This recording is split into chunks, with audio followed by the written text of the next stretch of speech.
Muito obrigado você que abriu o vídeo, tudo bem? Estava sem nada para fazer, então eu decidi fazer uma análise entre aspas. E bom, acho que você conhece esse aplicativo. No, God! No, God, please, no! Então, pegue sua sacola porque o que nos vamos ver é muita merda.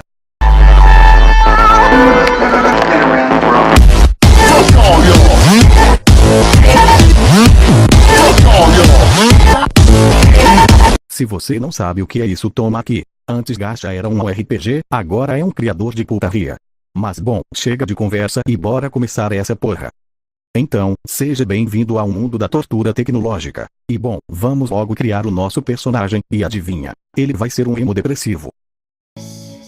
Brain dead, hit the snooze. No job, what's the use? Last night passed the joint. Still life, yeah, that's the point. Get just half awake. Ripped jeans and a stomach ache. Try to puke, but it won't come out. Think of all the shit I wish I'd known about. Kneel down, fade to black. 2 fingers, stick 'em back. Want food, but I burn the toast. Little thing. Terminamos nossa obra de merda. Perfeito. Agora vamos dar uma olhada nas outras coisas que tem nessa mer. Maravilha. Mas antes vamos colocar o nome dele.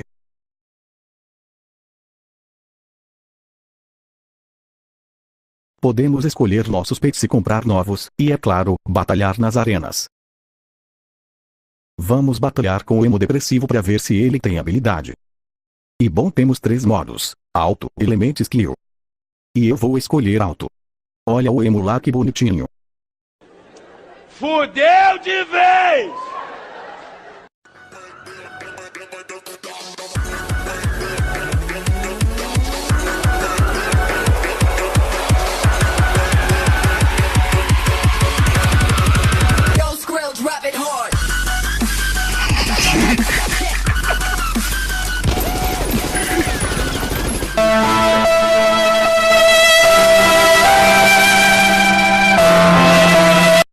O jogo também tem muita ação e drama.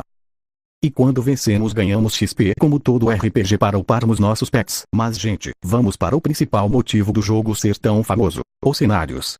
Bom, eu criei um e ficou uma merda. Maconheiro tem que morrer, porra. Peraí, man. Perfeito. The way the world spins under me.